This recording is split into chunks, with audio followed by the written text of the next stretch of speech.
On va prier déjà pour commencer. Et après, on va voir où est-ce que nous en sommes. Wendy, tu pries. Seigneur, je te remercie pour cette journée. Merci parce qu'elle se passe bien, fait qu'on puisse bien partager la parole, fait que la parole puisse rester gravée dans notre cœur et fait qu'on puisse être instruit au nom de Jésus-Christ. Amen. Amen. Donc, en résumé, on avait vu, on a travaillé sur la prière et on a vu déjà c'est quoi la prière. Est-ce que vous vous en souvenez, juste pour voir un peu depuis le début tout ce qu'on voit là? Si vous vous rappelez, je ne demande pas de lire, je demande ce que vous avez retenu. Qu'est-ce que la prière? On avait dit au tout début que la prière, c'est quoi? Oui, Raphaël. C'est comme une conversation avec Dieu, quand on parle à Dieu. D'accord, ok. C'est entrer en communication avec le Créateur et avec notre Créateur et celui du monde. Et on avait dit qu'on prie pourquoi? Parce que le deuxième point, c'était pourquoi prier? Que Dieu nous aide à mieux comprendre ce monde, pour mieux le...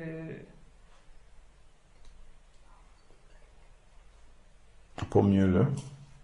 Pour mieux le diriger. Oui, Wendy, tu voulais dire? Pour mieux le connaître. Oui, on avait dit que Dieu, si vous vous rappelez, quand Ève était là, on avait dit que Dieu a créé le monde et il a confié la gestion du monde à l'homme. Et l'homme avec grand H, bien sûr l'homme et la femme. Et on avait dit que pour mieux connaître comment on fonctionne, pour mieux administrer le monde, il faut savoir comment il fonctionne. Et pour bien savoir comment fonctionne quelque chose, il faut demander à son créateur, à celui qui l'a inventé. D'accord? Donc, Dieu, la prière permet d'entrer en communication avec Dieu pour qu'il nous apprenne à mieux gérer ce monde. Et nous-mêmes, nous faisons partie du monde, donc à mieux nous gérer nous-mêmes et à gérer tout ce qu'il y a dans le monde à part nous. Ok? Donc, c'était ça. Et on était entré dans comment prier. On avait vu aussi qu'on commençait par prier comment. Qu'est-ce qu'il fallait d'abord? C'était quoi le premier point? Le deuxième point, on avait vu des exemples de prière. Oui. Oui. Vas-y, Raphaël. D'abord, remercier Dieu pour sa création. C'est ça, très bien. Ensuite, c'est prier pour les autres. Oui. Et ensuite, prier pour nous-mêmes. Oui, remercier les actions de grâce, etc. Donc, on avait vu ça. On avait vu 2 modèles de prière. Il y avait un modèle, c'était dans 1 Timothée, chapitre 2, 1 à 4, où il disait de commencer par prier pour les personnes élevées en dignité, ainsi de suite. D'accord? Vous vous rappelez, après on avait pris le Notre Père aussi, dans Matthieu 6. Et donc après, on a commencé les moteurs et accélérateurs de prière. Vous vous rappelez? Donc, les moteurs ou accélérateurs de prière, c'est ce qui fait que la prière soit reçue par Dieu. Parce qu'il y a aussi des obstacles, malheureusement. Tu peux faire une prière, si c'est pas conforme à ce que Dieu dit dans ta parole, dans sa parole, ta prière, elle ne monte même pas, elle ne sort même pas de ta maison. Ok? Donc, parmi les accélérateurs de prière, on avait parlé de quoi? En premier lieu, on avait parlé de la foi. Ok? Si on prie sans foi, c'est pas la peine. On avait parlé de l'obéissance. Il faut obéir à Dieu. Si tu n'obéis pas à Dieu, ta prière même est une abomination devant Dieu. Ok? Vous vous rappelez? Est-ce qu'on avait dit aussi demander au nom de Jésus? Si. Et on a vu quelle est la puissance qu'il y a dans le nom de Jésus. Vous vous rappelez? Voilà. Ok. Dans la dernière fois, c'est ce qu'on a vu. C'était demander au nom de Jésus, c'était ça? Demander au nom de Jésus. On avait vu tout ce qu'il y a derrière le nom de Jésus, la puissance du nom de Jésus, etc. Ok, donc on va voir le 4e accélérateur aujourd'hui, c'est demander selon la volonté de Dieu. Demander selon la volonté de Dieu. C'est toujours les accélérateurs de prière et cette fois-ci c'est la volonté de Dieu. 1, c'était la foi. 2, c'était l'obéissance. C'est bon. Donc 1, c'est la foi. les accélérateurs, c'est qui accélère la prière. 2, l'obéissance.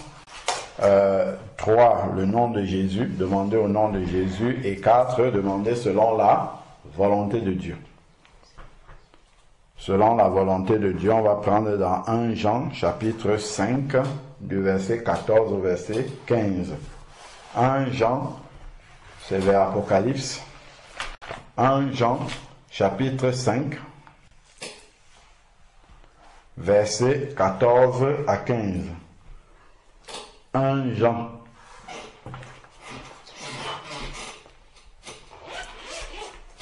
Chapitre 5, c'est vers Apocalypse, on a dit.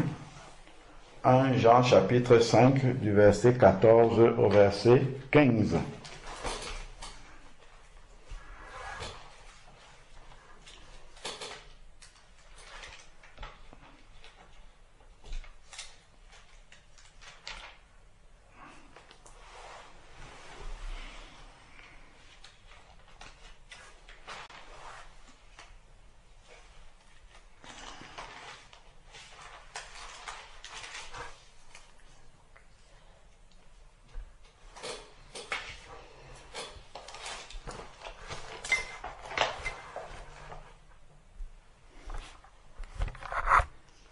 Dans 1 Jean chapitre 5, 14. Ok. Donc, on a dit 1 Jean chapitre 5, verset 14 à 15. Vas-y, Wendy. Fils de... nous avons auprès de lui cette assurance que si nous demandons quelque chose selon sa volonté, il nous écoute. Et si nous savons qu'il nous écoute, quelque chose que nous demandions, nous savons que nous possédons la chose que nous avons demandé. Très bien. Donc, je vais relire dans ma version surtout le verset 15. Voici l'assurance que nous avons auprès de lui. Donc, il y a une assurance. C'est comme lorsque tu prends l'assurance d'une voiture, on te dit par exemple que si la voiture fait l'accident, voici ce à quoi tu as droit. On va réparer ta voiture, on va réparer l'autre voiture accidentée. S'il y a des blessés, on va vous transporter à l'hôpital. Bref, il y a un certain nombre de garanties. D'accord? Une assurance est associée à des garanties. On dit s'il arrive ça, alors tu auras droit à ceci, ainsi de suite. Ok? Si tu as une panne, tu vas être remorqué, si tu as ainsi de suite. Donc, l'assurance sous-entend derrière des garanties. Donc, parmi ces garanties, il dit, voici l'assurance que nous avons auprès de lui. D'accord? Auprès de qui? De Jésus. Si nous demandons quelque chose, pas n'importe comment, mais selon sa volonté. Donc quelque chose qui est dans sa volonté. Vous avez noté le verset? Oui, le passage. Donc, si on demande quelque chose qui est selon sa volonté, il nous écoute. Si on prend le contraire de la phrase, ça donne quoi? Si on demande quelque chose qui n'est pas selon la volonté de Dieu, qu'est-ce qui se passe? Il ne nous écoute pas. Ah. Ok, oui. Mais comment on peut savoir si c'est la volonté de Dieu? Ah. Et il y a des choses, tout ce qui est déjà contraire à la parole de Dieu, c'est sûr que ce n'est pas sa volonté. Comme par exemple voler. Et dit tu ne voleras pas. Donc si tu pries pour aller voler, évidemment, tu sais que Dieu ne peut même pas écouter cette prière-là. Ça, je donne un exemple grossier, hein, par exemple. Ok? Voilà. Bon. Ça, c'est un exemple. Parce qu'il y a, là où ça peut être plus compliqué, c'est quand c'est quelque chose qui n'est pas clairement écrit dans la parole de Dieu. Comme par exemple, est-ce que je dois aller faire mes courses aujourd'hui? Tu ne sais pas si c'est la volonté de Dieu ou si ça ne l'est pas. Hein? C'est nous qui décidons si on va faire les courses ou pas. Ça doit être selon la voie. Est-ce que je dois voyager ou pas? C'est nous qui décidons. Ok, mais si tu décides et que le diable t'attendait en route, tu pars, il te tend un piège, tu fais un accident, tu meurs. Alors que si tu avais demandé à Dieu, Dieu t'aurait dit peut-être n'y va pas. Tu vois? Et il y a plein de choses dont on porte les conséquences parce qu'on n'a pas prié le Seigneur, tout simplement, parce qu'on se dit, oh, bon, on va pas déranger Dieu avec ça, comme tu viens de dire, là, c'est notre volonté, hop, tu vas faire ta volonté, et puis, hop, tu vois les conséquences. Donc, la volonté de Dieu, vous écrivez,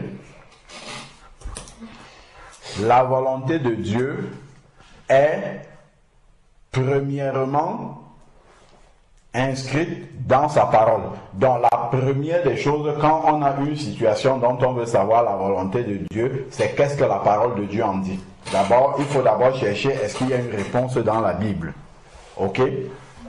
Clairement, dans la première, le premier endroit où on cherche la volonté de Dieu est communiquée dans sa parole. Voilà, ça c'est la première chose. La volonté de Dieu est communiquée dans sa parole. La volonté de Dieu est communiquée dans sa parole. Ensuite, on va voir un deuxième aspect qui peut nous donner également la volonté de Dieu.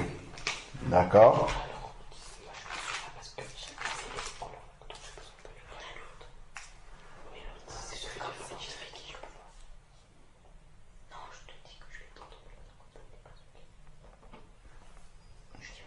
Donc, si nous prenons maintenant Jean chapitre 16, à partir du verset 3.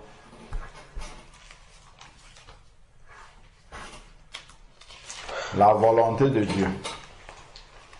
Jean chapitre 16, du verset 13, on peut aller jusqu'au verset 15.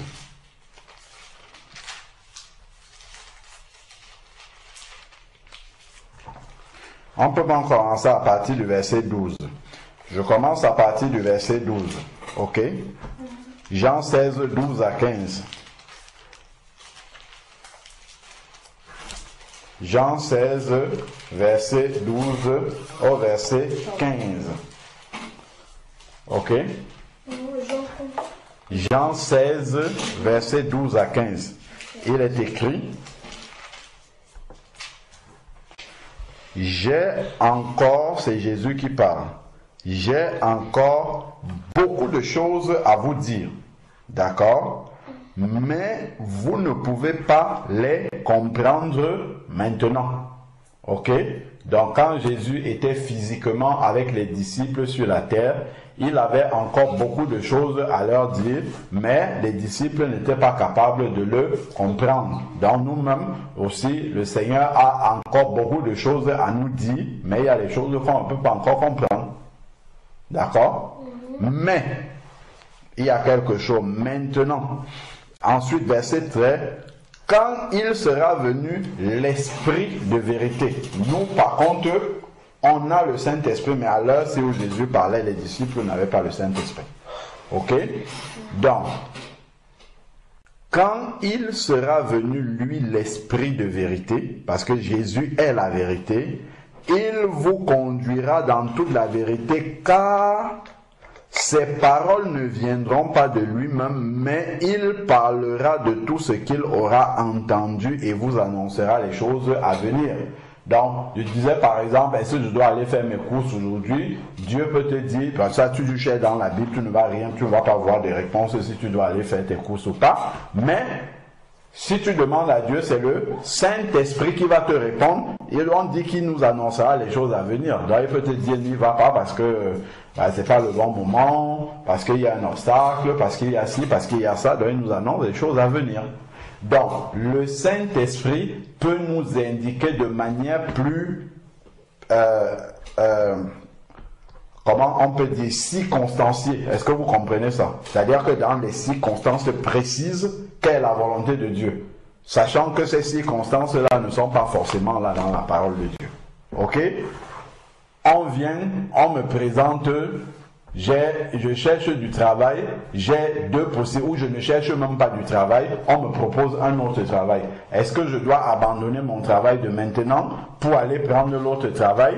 Je dois poser la question à Dieu. Je ne dois pas seulement voir est-ce que c'est loin de ma maison, est-ce que on paye plus, on me paye plus. Non, je dois demander à Dieu, est-ce que tu m'attends dans ce travail-là? Et là, il n'y a pas la réponse là dans la Bible.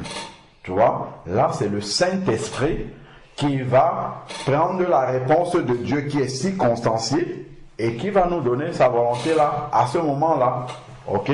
Donc, le Saint-Esprit, c'est le deuxième.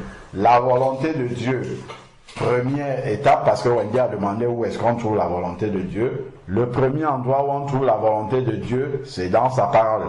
Maintenant, il y a des cas comme ceux que je viens de vous citer où il n'y a pas de réponse dans la Bible. D'accord? Et là, c'est le Saint-Esprit qui va nous communiquer la volonté de Dieu précise pour nous dans ces circonstances-là. Donc,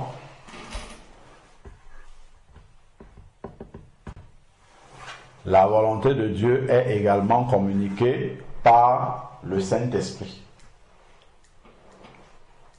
La volonté de Dieu est également communiquée par le Saint-Esprit. Ça, c'est quand on n'a pas d'éléments dans la parole de Dieu qui nous le dit de manière précise. Ok? De manière circonstancielle. Et également, la volonté de Dieu est également communiquée par le Saint-Esprit.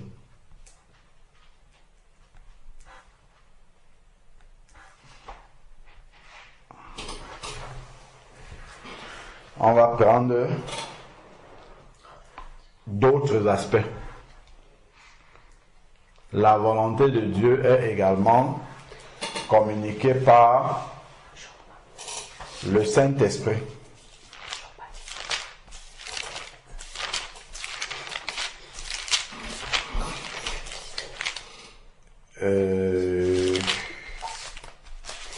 Alors, prenons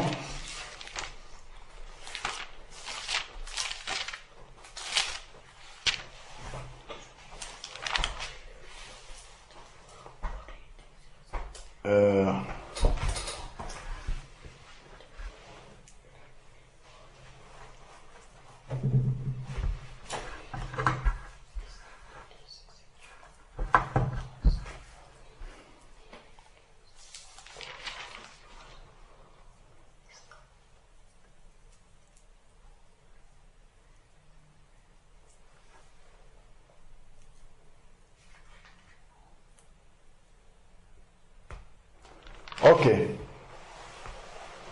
Prenons Matthieu, chapitre 1, à partir du verset 18. Matthieu, chapitre 1, à partir du verset 18.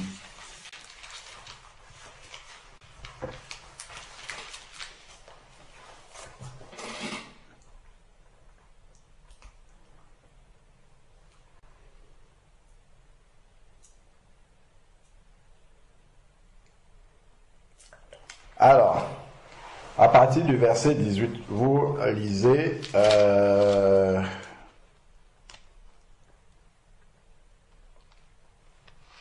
partir du verset 18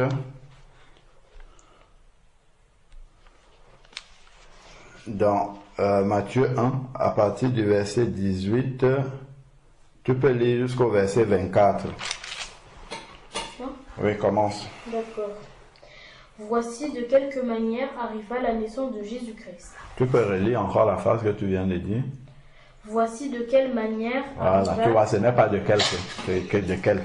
Alors, vas-y, continue. Parce que ça change. Ensuite, tu dis de quelque manière. Ça ne veut plus dire la même chose. Oui, vas-y, continue. Voici de quelle manière arriva la naissance de Jésus-Christ. Oui. Marie, sa mère, ayant été fiancée à Joseph, se trouva enceinte par la Vierge. Non, si tu lis comme ça, tu ne peux rien comprendre de la Bible. La Bible se lit lentement pour comprendre ce qu'on te dit là-dedans. Parce que chaque mot a été choisi par le Saint-Esprit pour communiquer quelque chose. Si tu lis comme une histoire, en fait, tu l'as fini de lire, tu n'as rien compris. Rien du tout. Et donc, il faut aller posément pour comprendre ce qu'il dit. Vas-y. Marie, sa mère, ayant été fiancée à Joseph, Oui. se trouva enceinte par la vertu du Saint-Esprit. Avant qu'ils eussent habité ensemble, Joseph, son époux, qui était un homme de bien et qui ne voulait pas la diffamer, se proposa de rompre secrètement avec elle. D'accord. Comme il y pensait, voici un ange du Seigneur lui apparut en songe et dit : Joseph, fils de David, ne crains pas de prendre avec toi Marie ta femme, car l'enfant qu'elle a conçu vient du Saint-Esprit. Elle enfantera un fils et tu lui donneras le nom de Jésus. C'est lui qui sauvera son peuple de ses péchés. Tout cela arriva afin que s'accomplisse ce que le Seigneur avait annoncé par le prophète. Voici la Vierge sera enceinte, elle enfantera un fils et on lui donnera le nom d'Emmanuel, ce qui signifie Dieu avec nous. Joseph, s'étant réveillé, fit ce que l'ange du Seigneur lui avait ordonné et il prit sa femme avec lui. Alors, donc, ici, on nous rapporte de quelle manière Jésus est né, d'accord?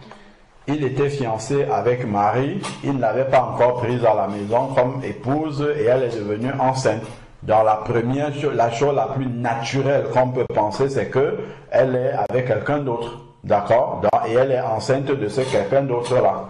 Sauf que là, et lui, il pensait dans sa tête que pour éviter de la diffamer, c'est-à-dire que de publier que voilà, elle est enceinte de quelqu'un d'autre, ok, on ne sera plus fiancé, c'est fini. D'accord? Et quand lui, il pensait faire ça, c'était selon sa volonté. Mais il n'a pas demandé à Dieu, attends, je suis fiancé à quelqu'un, elle est enceinte maintenant, quelle est ta volonté, qu'est-ce que je dois faire, d'accord? Mais Dieu a anticipé et Dieu est venu lui dire sa volonté. Et comment Dieu a procédé pour venir lui dire sa volonté? Par le Saint-Esprit. Non, il n'y a pas de Saint-Esprit ici. Il faut pas. On a lu un texte, lisez, c'est écrit là. Et là, il n'y a pas à aller chercher loin, c'est écrit là, oui, Wendy. Par un ange. Voilà, et l'ange est venu de quelle manière? C'est écrit, hein. Voilà, par les songes. Vous écrivez, Dieu peut exprimer aussi sa volonté par des songes.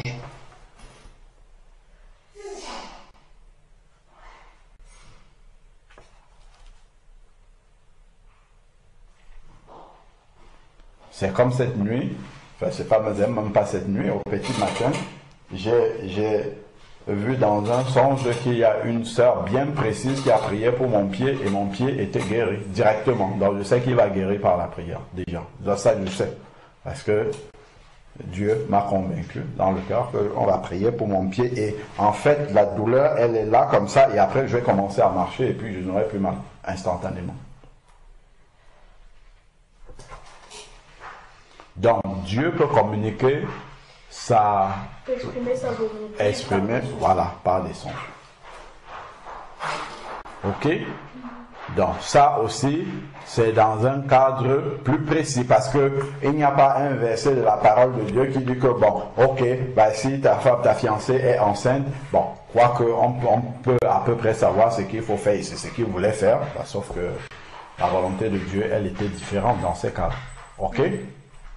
Donc, Dieu peut aussi parler par des songes. Par des songes. Donc, Dieu peut communiquer sa volonté par des songes. Bon, par la suite, il y a l'ange encore revenu le voir quand Hérode voulait tuer les enfants. C'est le chapitre 2 à partir du verset 13. Donc ça, c'est quand les mages sont venus chercher... ils suivaient l'étoile qui était apparue, d'accord, dans le ciel. Et après, Hérode a appris qu'il y a des mages qui sont venus d'Orient qui cherchaient un enfant nouveau-né, d'accord. Et puis il a dit, vous montrez-moi, si vous le trouvez, vous montrez où il est pour que j'aille aussi l'adorer. Alors qu'Hérode voulait faire un plan pour aller tuer Jésus, d'accord. Et l'ange est apparu, c'est ça ici là au verset 13. Matthieu 2 verset 13, après leur départ, donc on peut même voir à partir du verset 9, Matthieu 2 verset 9, après avoir entendu le roi Ils partirent, ça ce sont les marches, et voici l'étoile qu'ils avaient vue en Orient les précédait, arrivée au-dessus du lieu où était le petit enfant. Elle s'arrêta, ok? Elle s'arrêta à la vue de l'étoile. À la vue de l'étoile, ils éprouvèrent une très grande joie. Et ils entrèrent dans la maison, virent le petit enfant avec Marie, sa mère, se prosternèrent et l'adorèrent. Ok? Ils ouvrirent ensuite leur trésor et ils offrirent de l'or, de l'encens, de la myrrhe. Puis, verset 12, divinement avertis en songe. D'accord? En songe de ne pas retourner vers Hérode, ils regagnèrent leur pays par un autre chemin. Ouais, non, c'est pas écrit dans la Bible il ne fallait plus repasser par le chemin sur lequel ils devaient recroiser Hérode. Mais le Seigneur leur a parlé dans un songe, ok? Pour leur dire de ne plus retourner de ce côté-là parce que Hérode avait un mauvais plan et Dieu le savait. Il les a conduits à passer par un autre chemin et ils ont été avertis en songe. Ok? Donc, ils ont été avertis en songe. Donc ça, c'est la volonté de Dieu. Donc, après leur départ, un ange du Seigneur apparut en songe à Joseph. Donc ça, vous pouvez noter ces passages-là aussi en complément. Matthieu, chapitre 2, verset 9 au verset 15, par exemple.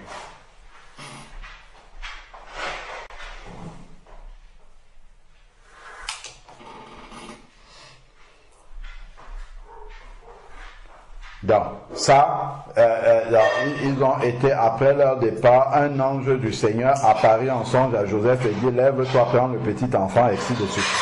Donc, et même au verset 19, après la mort d'Hérode, un ange, donc l'ange est apparu à Joseph pour lui dire de prendre Jésus pour l'amener en Égypte. Ok? Et après la mort d'Hérode, un ange du Seigneur apparut en songe à Joseph en Égypte et lui dit, lève-toi, prends le petit enfant et sa mère et retourne dans le pays d'Israël, car ceux qui en voulaient à la vie du petit enfant sont morts. Joseph se leva, donc il fait la volonté de Dieu que Dieu lui a annoncé dans un songe. Donc les songes font partie de la volonté de Dieu. Donc ça, c'était avec Joseph. On peut le voir aussi, par exemple, dans Actes chapitre 9, lors de la conversion de Saul. On va voir deux aspects là-dedans. Ok.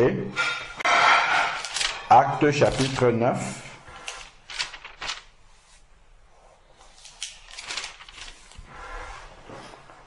Actes chapitre 9.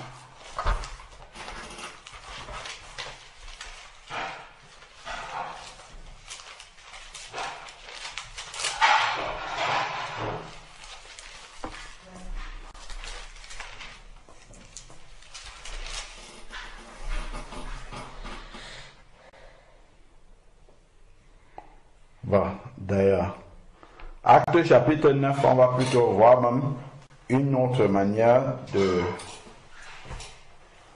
dont Dieu parle. Ok? Dont Dieu manifeste sa volonté. Raphaël, tu commences au verset 1. Cependant, Saul, respirant encore la menace et le meurtre contre les disciples du Seigneur, se rendit chez le souverain sacrificateur et lui demanda des lettres pour les synagogues de Damas, afin que, s'il trouvait des partisans de la nouvelle doctrine, hommes ou femmes, il les amenât liés à Jérusalem. Comme il était en chemin et qu'il approchait de Damas, tout à coup une lumière venant du ciel resplendit autour de lui. Il tomba par terre et il entendit une voix qui lui disait « Saul, Saul, pourquoi me persécutes-tu » Il répondit, « Qui es-tu, Seigneur ?» Et le Seigneur dit, « Je suis Jésus que tu persécutes.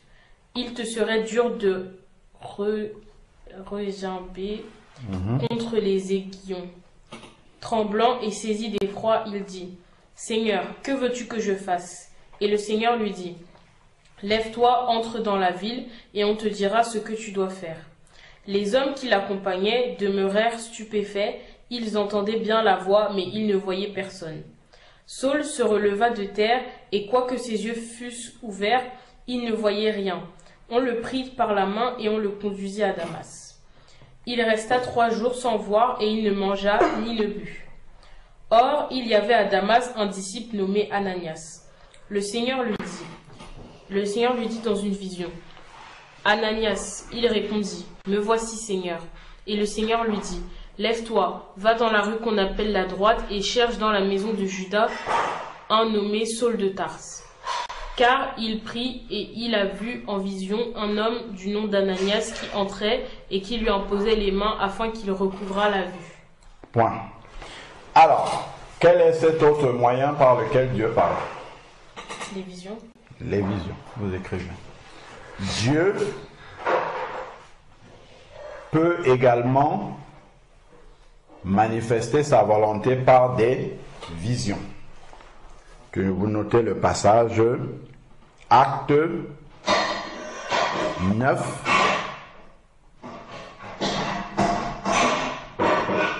Pour faire directement précis, vous prenez de 10 à 11.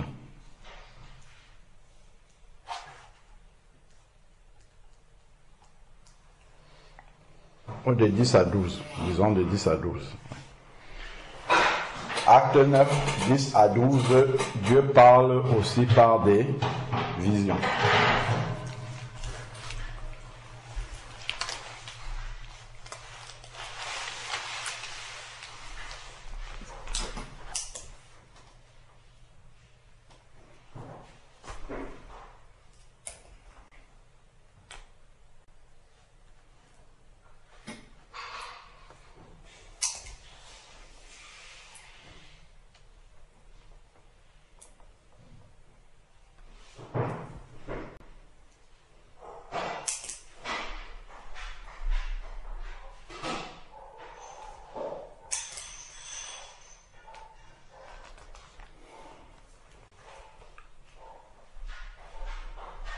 Alors, prenons Acte chapitre 2. Donc, Dieu peut parler aussi par des visions.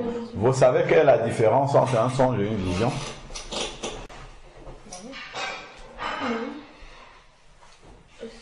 Oui. Le songe, c'est quand on dort, et la vision, c'est quand on est encore éveillé. Très bien, c'est exactement ça.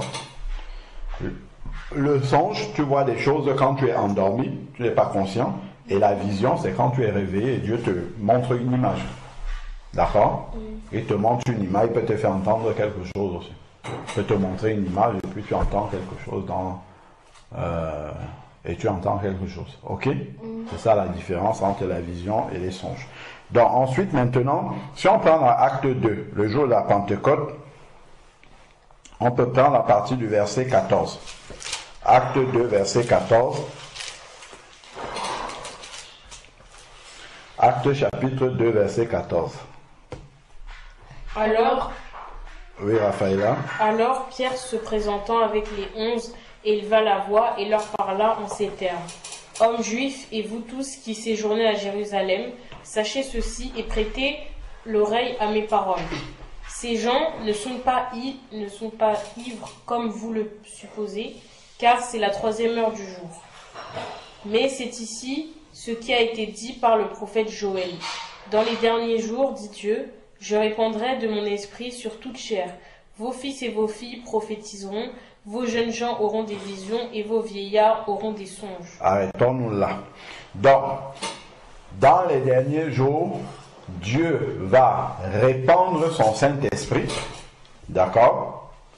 Et le Saint-Esprit va communiquer des visions et des songes. Donc, pour communiquer la volonté de Dieu par des visions et par des songes, d'accord? mais aussi par un autre moyen qui est indiqué là qu'on n'a pas encore noté, c'est par quoi? C'est écrit dans le texte. Hein?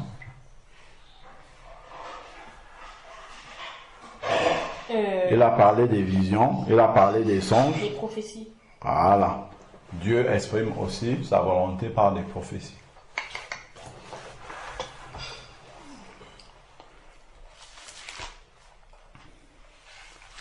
Dieu exprime aussi sa volonté par des prophéties.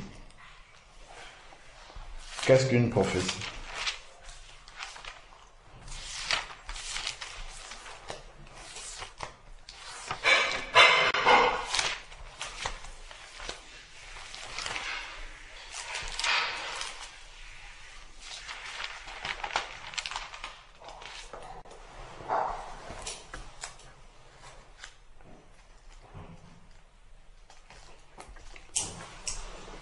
Dieu peut aussi exprimer la volonté par des prophéties. Vous avez noté le passage, c'était Acte 2, verset quoi, 17, c'est ça? Vos jeunes gens prophétiseront là. Oui. Ok.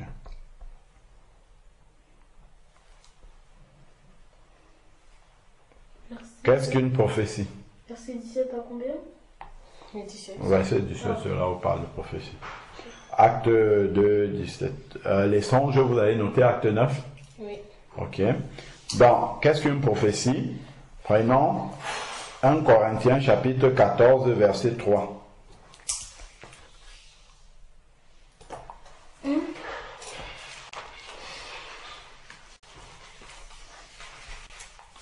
Corinthiens combien?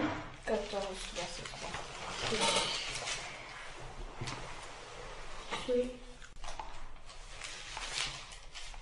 Celui qui prophétise, au contraire, parle aux hommes, les édifie, les exhorte, les console. Celui qui parle en langue s'édifie. Lis juste ce que je t'ai dit, 1 Corinthiens chapitre 14, verset 3. Celui qui prophétise. Celui qui prophétise, au contraire, parle aux hommes, les édifie, les exhorte, les console. Voilà. Donc, une prophétie, c'est une parole que Dieu communique, qui s'adresse aux hommes pour les édifier. Édifier, c'est encourager la foi de quelqu'un, d'accord? Les exhorter, c'est leur recommander des choses à faire, d'accord? Ou les consoler, c'est quand ils sont abattus, tristes, et ils ont besoin d'être encouragés, d'accord? Voilà, ça, c'est ça, la prophétie.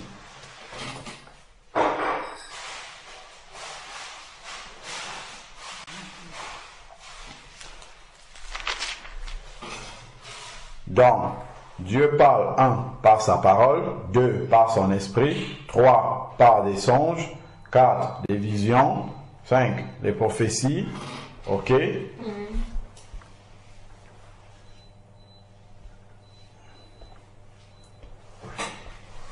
Mais les visions, les sons, tout ça, ce sont des expressions en fait du Saint-Esprit aussi. Hein. Voilà. Et il y a quel autre moyen par lequel Dieu peut parler?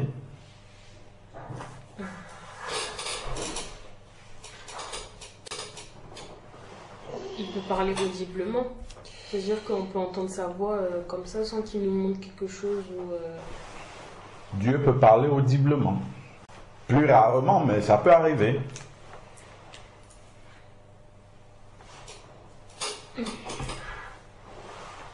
Comme par exemple quand Jésus est sorti des eaux du baptême. Ah oui, celui-ci est mon fils bien-aimé en qui j'ai mis toute mon affection. Voilà. C'est quelle partie ça comme ça j'écris c'est quel là où j'ai Là où Luc 3 par exemple, c'est le baptême de Jésus.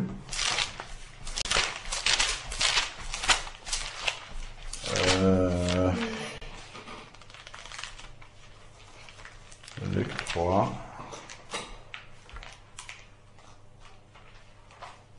Luc 3, tu peux prendre verset 22, 21 à 22. Luc 3, 21 à 22. Oui, c'est ici.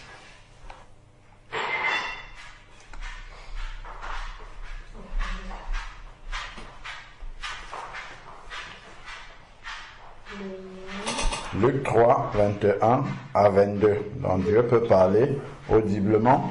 Il me semble aussi que dans, je sais pas, c'est Matthieu 17 où on parle de, vous vous rappelez de, comment ça s'appelle, la vision de Jean-Jacques et puis Pierre, Jean et Jacques, et la transfiguration de Jésus. Dieu avait parlé là aussi, non?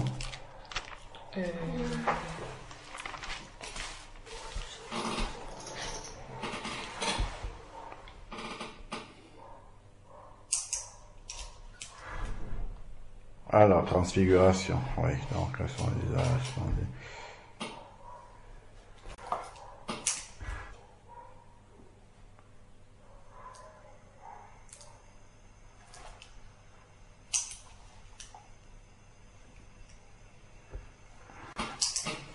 ouais, dans la transfiguration, c'est une vision aussi.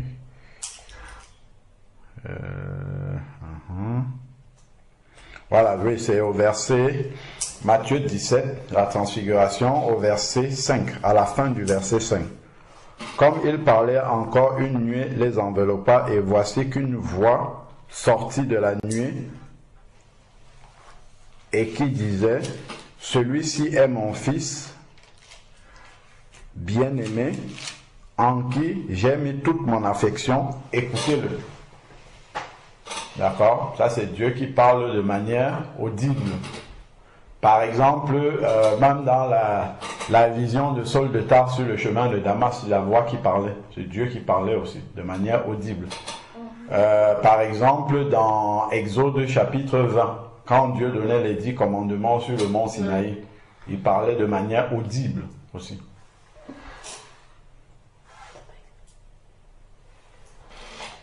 Même dans un songe, ça peut arriver d'entendre la voix de Dieu. Moi, dans un songe, j'ai déjà entendu la voix de Dieu. Dans quel songe? Dans un songe, quand je devais aller apporter un message au Cameroun. Aussi, il peut parler au travers de quelqu'un. Qui apporte une prophétie. Qui apporte une parole de sagesse. Qui apporte une parole de connaissance. Tout ça là, c'est des manières de parler de Dieu aussi. Parole de sagesse, prophétie, parole de connaissance. Bon, vous pouvez noter ça aussi. Bon, c'est tant qu'à faire puisqu'on parle de ça. Alors. Et tout ça, en fait, c'est des moyens d'expression du Saint-Esprit. Hein. Tout ça là, c'est des...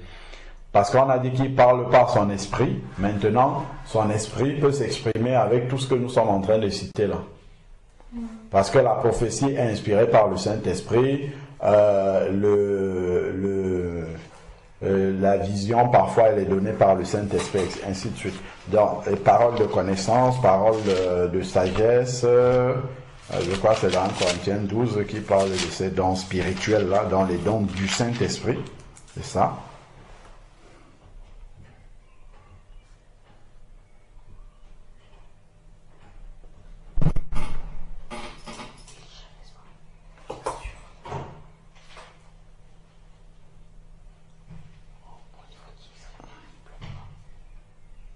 Voilà. Donc on peut prendre 1 Corinthiens. Prenons 1 Corinthiens chapitre 12, on va voir d'autres moyens d'expression de Dieu. 1 Corinthiens chapitre 12. 1 Corinthiens 12, on prend à partir du verset 4. 1 Corinthiens chapitre 12 à partir du verset 4. Dans tout cela va nous communiquer la volonté de Dieu. Bien entendu, à partir du moment où on entre maintenant dans les dons et tout ça, parce que là, la volonté de Dieu qui est la plus simple à vérifier, c'est sa parole, mais les autres moyens, il faut contrôler. D'accord? Il faut plus contrôler encore parce que la parole de Dieu, on vient te dire Dieu a dit ça. Tu ne voleras point, on te montre le verset, c'est écrit, c'est clair. Mais quand on vient, on te dit, le Saint-Esprit m'a dit que tu ne dois pas aller, à Cabrigny aujourd'hui. Bon, ça, il faut vérifier que c'est vraiment le Saint-Esprit et non pas les pensées de la personne qui vient te dire ça. Et là, tu peux prier et demander à Dieu une confirmation.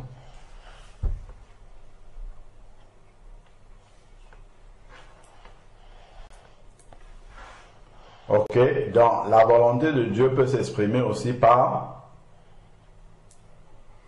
Une parole de sagesse. Ouais, bah oui, on peut dire par les dons spirituels. Vous pouvez écrire ça après, là maintenant on peut les citer. Par les dons de l'esprit, voilà, les dons de l'esprit. La volonté de Dieu peut s'exprimer par les dons de l'esprit.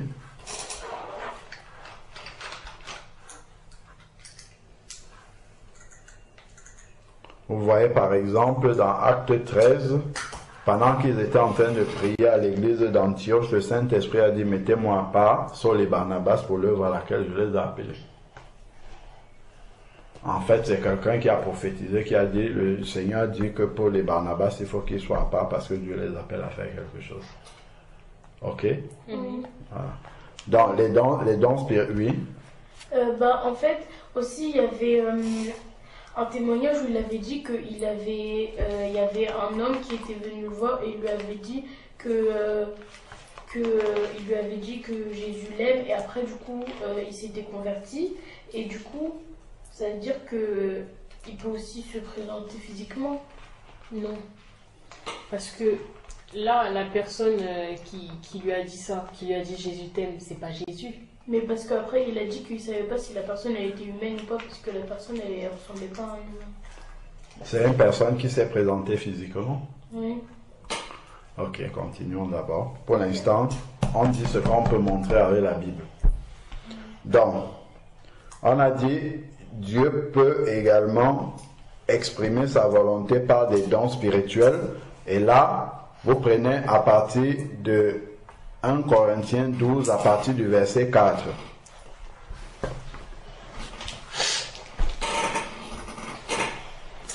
En 1 Corinthiens 12, à partir du verset 4, qu'est-ce qui est dit? Raphaëla? Il y a diversité de dons, mais le Saint-Esprit, diversité de ministères, mais le même Seigneur, diversité d'opérations, mais le même Dieu qui opère tout en tout. Est-ce que tu peux relire le verset 4? Il y a diversité de dons, mais le même esprit. Tu as dit, mais le Saint-Esprit. Tu vois que c'est pas pareil. Oui, d'accord, mais le même esprit, ok. Diversité de ministères, mais le même Seigneur. Diversité d'opérations, mais le même Dieu qui opère tout en tous. Ok.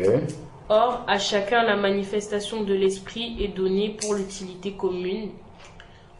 En effet, à l'un est donné par l'esprit une parole de sagesse, Voilà. à un autre une parole de connaissance selon le même esprit, D'accord. à un autre la foi par le même esprit, à un autre le don des guérisons par le même esprit, Ok. à un autre le don d'opérer des miracles, à un autre la prophétie, à un autre le discernement des esprits, à un autre la diversité des langues, à un autre l'interprétation des langues. Un seul et même esprit opère toutes ces choses, les distribuant à chacun en particulier comme il veut. Ok. Bon, dans ça, ce sont les dons spirituels et Dieu peut communiquer sa volonté par ces dons spirituels. Donc, vous notez de 4, tu as lu de 4 à combien? De 4 à 11. Ok, vous notez ça.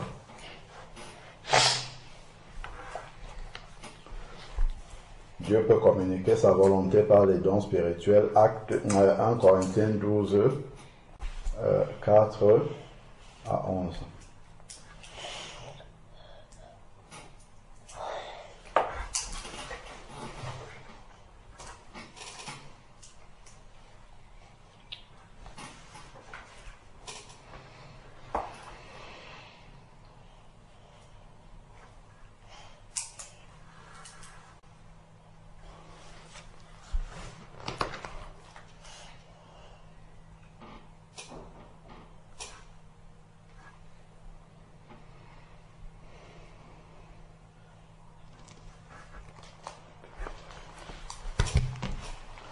Alors, donc,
d'accord, ok.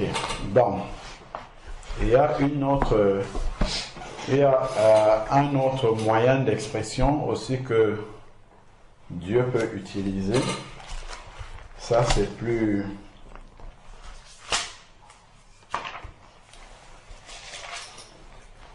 c'est moins trivial.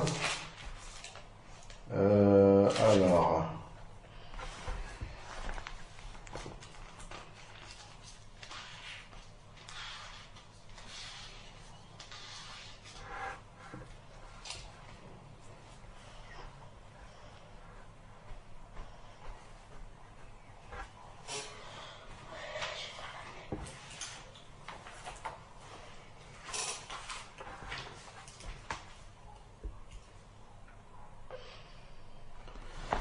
Dieu peut parler aussi par les circonstances.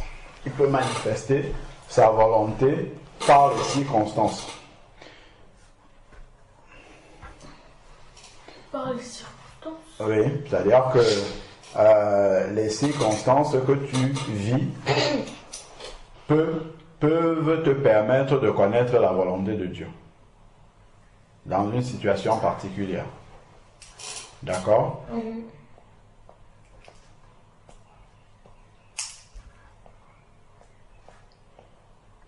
Par exemple, il m'est arrivé d'avoir la possibilité de trois travaux, attends, je sais même pas, 3 postes, voilà, c'est ça, d'accord, ok. Et je vais prier le Seigneur en lui disant, ferme toutes les portes qui ne sont pas les tiennes. Et effectivement, les deux portes se ferment et puis il y a une seule qui reste ouverte. Je comprends que c'est ça la volonté de Dieu. Mais c'est Dieu qui l'a révélé. Hein? Non, mais parce que il a utilisé les circonstances pour me montrer sa volonté. Parce que je peux lire la Bible de Genèse à Apocalypse, je ne vais pas voir parmi les 3 postes qu'on me propose pour travailler, je ne vais pas voir quelle est la volonté de Dieu là-dedans. Ok? Mais les circonstances, il a utilisé les circonstances en éliminant certaines portes pour qu'il n'en reste qu'une, pour que je sache que ça c'est sa volonté. Ok? Oui. Donc, Dieu peut parler aussi par des circonstances. Par exemple, tu te demandes le matin, est-ce que je dois, tout simplement, est-ce que je dois aller jouer dans le jardin là-bas? Ok? Quelle est la volonté de Dieu par rapport à ça? Tu te prépares pour aller jouer dans le jardin et puis une grosse pluie commence. C'est suffisant. Tu sais bien que la volonté de Dieu n'est pas que tu y ailles maintenant. Ça peut être plus tard. Ok? Donc là, ce sont les circonstances. Donc Dieu peut s'exprimer aussi par les circonstances. Bien sûr, toutes les circonstances n'expriment pas la volonté de Dieu. On est bien d'accord.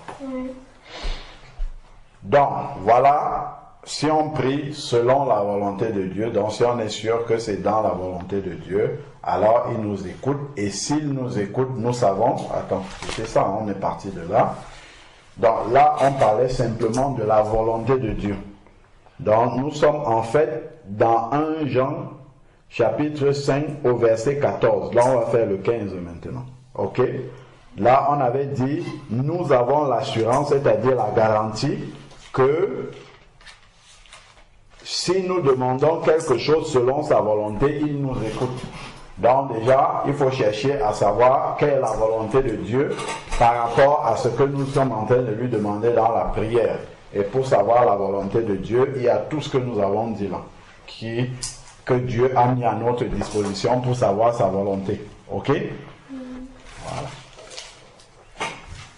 Tout ce que nous avons cité là permet de connaître la volonté du Seigneur. C'est pour ça qu'on dit que Dieu est vivant. Parce que vous avez vu que tout ce qu'on a cité là sont des moyens où Dieu parle, où Dieu s'exprime. Ok? Oui. Donc Dieu n'est pas un Dieu mort.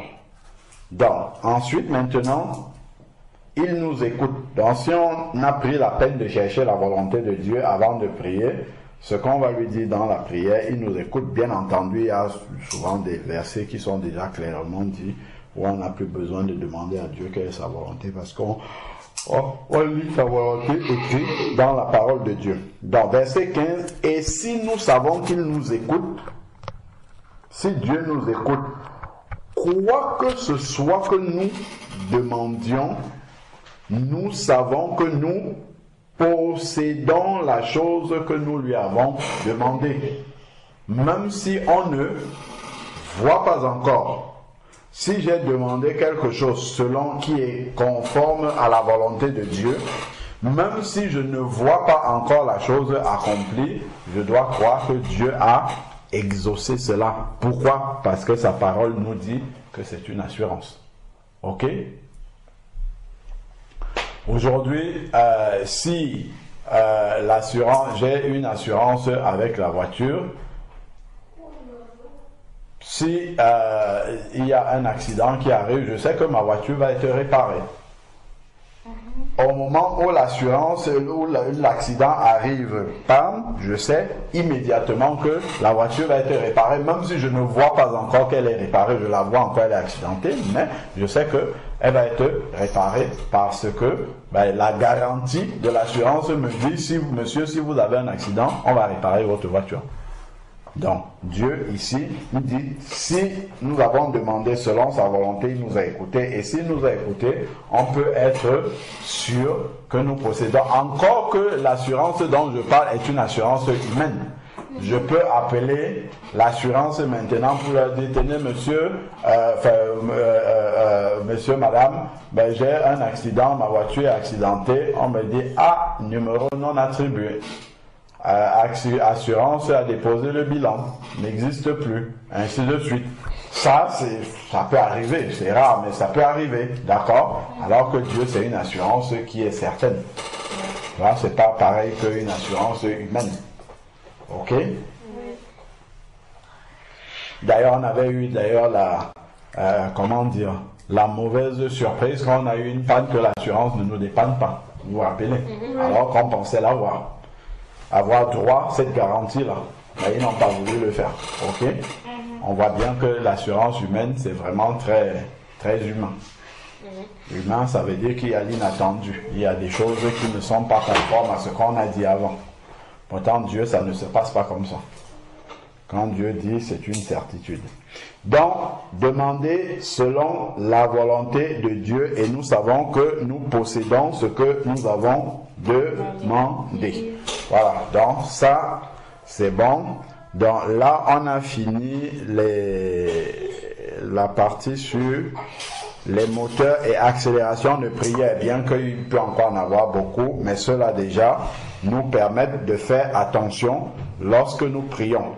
La prochaine fois maintenant, nous allons voir le contraire des moteurs et accélérateurs de prière. Selon vous, le contraire, c'est quoi? C'est quoi le contraire des moteurs, oui? Les retardataires. Ok, les retardataires de de prière.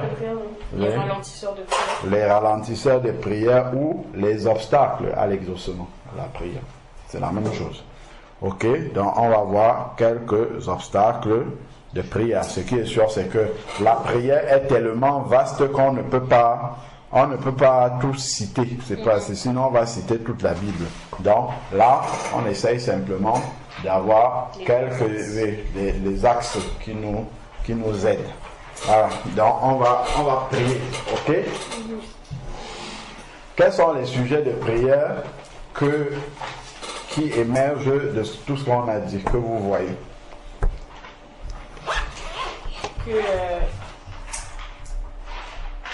Que Dieu nous aide à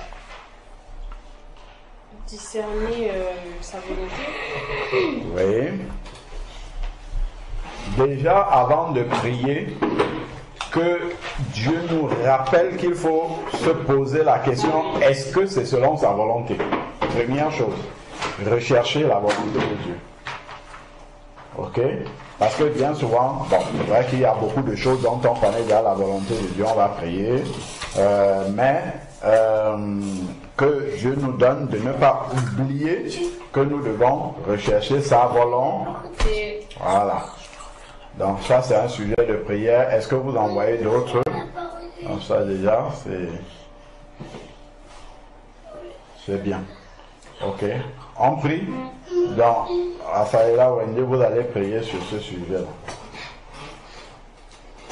On prie. Seigneur, je te remercie pour ta parole que tu nous as permis, Seigneur, de comprendre.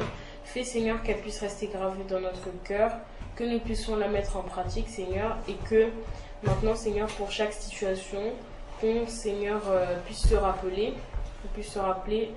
qu'il faut, Seigneur, toujours demander ta volonté. Amen. Et que tu puisses encore nous aider également à discerner, Seigneur, ta volonté, que ce soit au travers, Seigneur, de dons spirituels, que ce soit ta voix audible ou, Seigneur, tous les autres moyens par lesquels tu peux passer, que tu puisses nous aider à les discerner. Au nom puissant de Jésus-Christ. Amen. Amen.